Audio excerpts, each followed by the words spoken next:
Di tengah hamparan rawa yang tenang, di sela-sela ilalang yang bergoyang di terpa angin, terdengar sebuah suara lantang, nyaring, dan penuh semangat.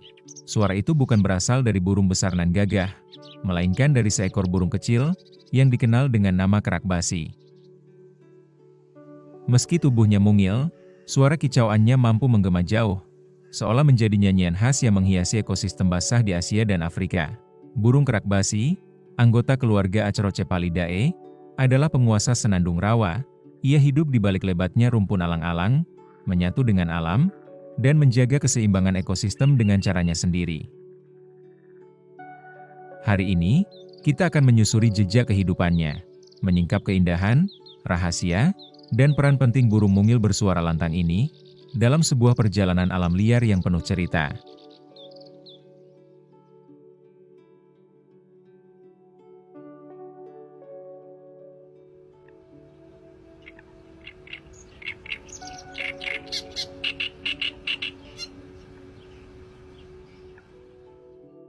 Nama, kerak basi, terdengar unik.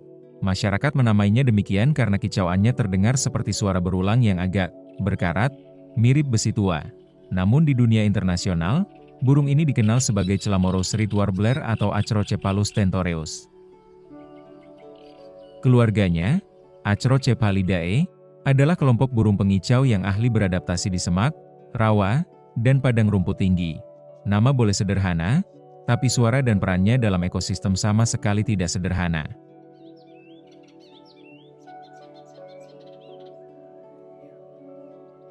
Namun, siapa sebenarnya burung kecil ini?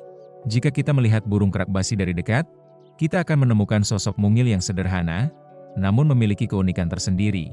Panjangnya berkisar antara 15 hingga 20 cm, dengan tubuh ramping yang memudahkan mereka bergerak lincah di antara batang alang-alang dan semak yang rapat. Bulu bagian atasnya didominasi warna coklat zaitun hingga coklat keabu-abuan, membuatnya seolah menyatu dengan rerumputan kering di habitatnya. Bagian bawah tubuhnya lebih cerah, mulai dari putih keabu-abuan, krem, hingga sedikit kekuningan di bagian dada dan perut. Warna sederhana ini bukan tanpa alasan, melainkan sebuah strategi kamuflase sempurna untuk bersembunyi dari predator dan pengamat. Kepalanya relatif kecil dengan alis pucat yang samar, memberikan kesan tajam namun sederhana pada wajahnya. Matanya bulat, hitam pekat, mampu memperhatikan gerakan kecil serangga di antara rumputan. Paruhnya runcing, agak panjang, dan berwarna gelap, cocok untuk memangsa serangga, larva, dan hewan kecil lain yang menjadi makanan utamanya. Kaki dan jarinya relatif panjang berwarna coklat keabu-abuan, membantu mereka berpijak kokoh di batang ilalang yang tipis, atau bergelantungan di semak-semak tinggi. Ekor mereka sedang, tidak panjang, namun sering digerakkan naik turun ketika merasa terganggu atau waspada. Jika kita hanya melihat penampilannya, burung kerak basi mungkin tampak biasa saja.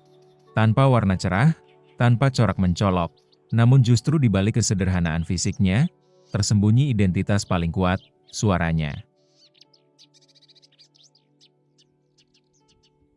Kerak basi dikenal memiliki suara nyaring, keras, dan berulang-ulang. Sering terdengar seperti teriakan kecil yang tajam. Suara ini bukan hanya sarana komunikasi, tetapi juga cara jantan menandai wilayah dan menarik perhatian betina. Dengan tubuh mungil, warna sederhana, dan suara yang luar biasa lantang, burung kerak basi menjadi contoh nyata bahwa keindahan alam tidak selalu terletak pada penampilan, tetapi juga pada harmoni suara yang dihadirkannya.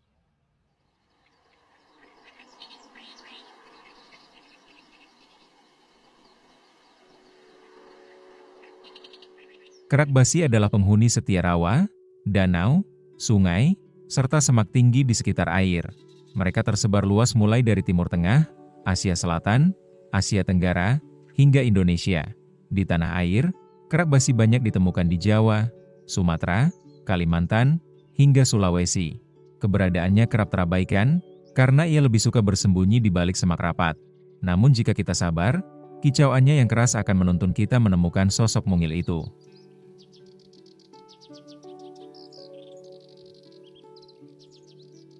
Burung ini dikenal sebagai penghuni rawa yang gelisah dan penuh energi. Mereka jarang diam di satu tempat. Dengan gerakan cepat, ia berpindah dari satu batang ilalang ke batang lainnya, menyusuri semak-semak rapat, sambil sesekali menampakkan tubuhnya sekilas. Namun lebih sering, ia hanya terdengar, bukan terlihat. Karakter kerak basi bisa dibilang berani namun waspada. Ketika merasa wilayahnya diganggu, jantan akan langsung mengeluarkan suara keras, seolah memberi peringatan kepada pendatang asing. Suara itu bukan hanya bentuk pertahanan, tetapi juga cara untuk menegaskan bahwa ini adalah wilayahku.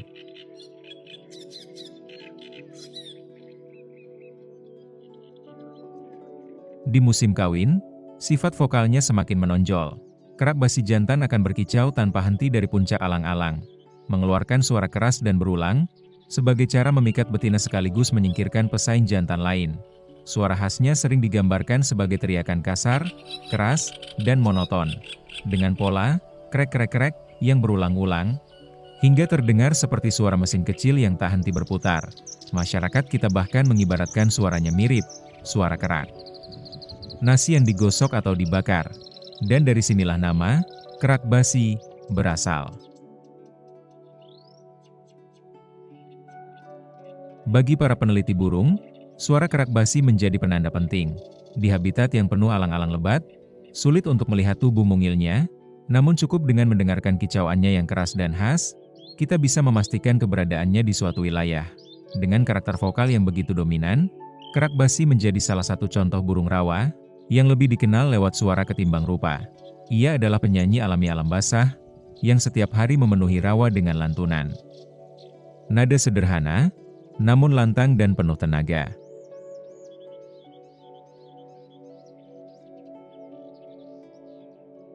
Kerak basi adalah pemangsa serangga ulung. Ia memakan belalang, jangkrik, kupu-kupu kecil, laba-laba, hingga larva yang tersembunyi di dedaunan. Kadang ia juga memakan biji atau buah kecil bila tersedia. Kebiasaannya unik, ia lebih suka memanjat batang ilalang atau alang-alang sambil mencari mangsa. Dengan cekatan ia mematuk serangga, lalu melompat ke batang lain, mengulanginya tanpa lelah. Burung mungil ini adalah penjaga alami keseimbangan populasi serangga di ekosistem rawa. Di balik rapatnya ilalang dan semak belukar, burung kerak basi menjalani salah satu fase terpenting dalam hidupnya. Reproduksi. Musim kawin biasanya terjadi ketika alam menyediakan sumber makanan berlimpah. Awal hingga pertengahan musim hujan. Pada masa inilah kerak basi jantan semakin vokal, berkicau tanpa henti dengan suara keras dan berulang-ulang, sebagai cara untuk menarik perhatian betina sekaligus menandai wilayahnya. Betina yang tertarik kemudian akan mendekat, dan keduanya mulai menjalin pasangan. Proses ini ditandai dengan nyanyian jantan yang semakin intens, kadang disertai gerakan tubuh kecil, seolah memperlihatkan kekuatan dan ketahanan. Setelah pasangan terbentuk, tibalah saat membangun sarang. Sarang kerak basi biasanya berbentuk mangkuk kecil, yang tersusun dari rumput kering, serat halus, dan daun ilalang. Seringkali diletakkan di antara batang semak atau ilalang, pada ketinggian rendah hingga sedang. Lokasi ini dipilih dengan cermat, cukup tersembunyi dari predator, namun dekat dengan sumber makanan. Betina akan meletakkan sekitar 3 hingga 5 butir telur, berwarna putih kebiruan atau pucat dengan bercak halus. Telur-telur ini kemudian dierami selama kurang lebih 12 hingga 14 hari. Selama masa pengeraman, induk betina lebih sering menetap di sarang, sementara jantan berjaga di sekitar wilayah dengan suara kerasnya, siap mengusir penyusup dan predator. Ketika menetas, anak-anak kerak basi lahir dalam keadaan lemah, telanjang tanpa bulu, dan sangat bergantung pada induknya. Namun dalam hitungan hari, induk betina dan jantan bergantian, memberikan makanan berupa serangga kecil, ulat, dan larva. Pemberian makan berlangsung intens, karena anak-anak kerak basi memiliki pertumbuhan yang sangat cepat. Dalam waktu sekitar 2 minggu, anak-anak mulai ditutupi bulu dan belajar keluar dari sarang. Mereka berlatih mengepakkan sayap, dan mulai mengeluarkan suara-suara kecil yang mirip induknya. Meski tampak sederhana, proses reproduksi kerak basi adalah salah satu bukti ketekunan alam. Dengan tubuh kecil dan suara besar, mereka memastikan garis keturunan tetap bertahan di tengah tantangan predator dan perubahan habitat.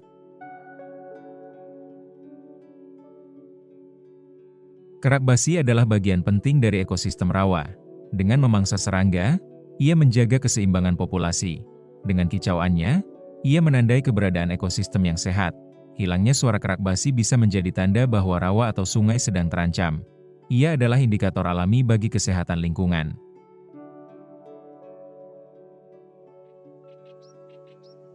Meski tidak sepopuler burung kicau lain, kerak basi tetap menghadapi ancaman. Perburuan, hilangnya lahan basah, dan alih fungsi rawa menjadi sawah atau permukiman membuat populasinya menurun di beberapa wilayah. Melindungi kerak basi berarti melindungi lahan basah, ekosistem yang juga menjadi rumah bagi ratusan spesies lain, dari ikan, reptil, hingga burung air.